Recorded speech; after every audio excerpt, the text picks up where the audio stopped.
My name was Theodore R. Blivens, Jr. I was in the U.S. Air Force from 1953 through 1955.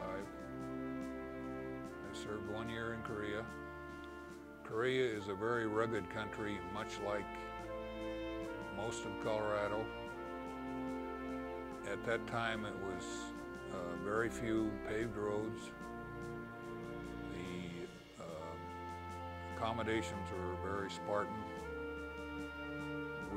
We were lucky to have water for showers, and we're not fully prepared for the weather that we had there. Even in 1954 was when I first arrived there, early '54. I was trained as a communication officer for the first 9 months of my career, and then went to Korea, served at 5th Air Force Headquarters at K-55 for several months, then was sent to a detachment on Hill 1468. This was a communications relay site. We were supplied both by ground and by air at that site. We got airdrops from Japan once a week, and we had a contingent of several Republic of Korea Army attached to us for security. We were Air Force, and we had sidearms and we had guns, but we were not trained as infantrymen. So the first week I was there, I was in Seoul, and we had something they called Bed Check Charlie came over. This was a North Korean airplane, and I didn't see it because it was 10 o'clock at night. It always came when everybody's trying to go to bed. Dropped one bomb and went back to North Korea. And we were told it was a biplane, actually, but I don't know that's for a fact.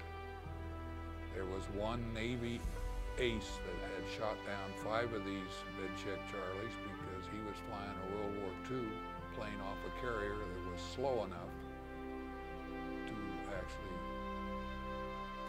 shoot these planes down. So that was kind of interesting.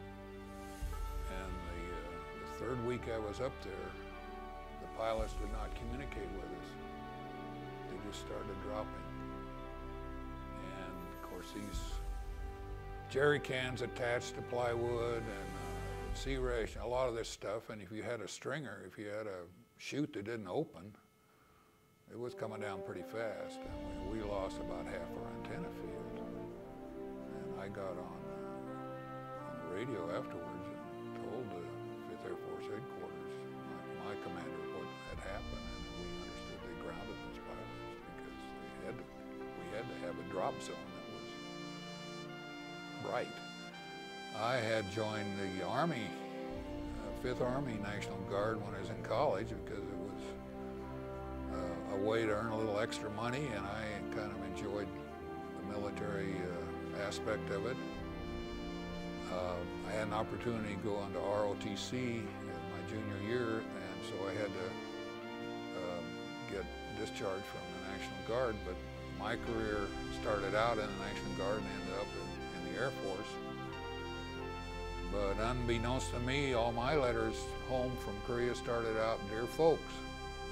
So when I saw that my dad's letters to his folks and mine to my folks were both same salutation, it was kind of interesting.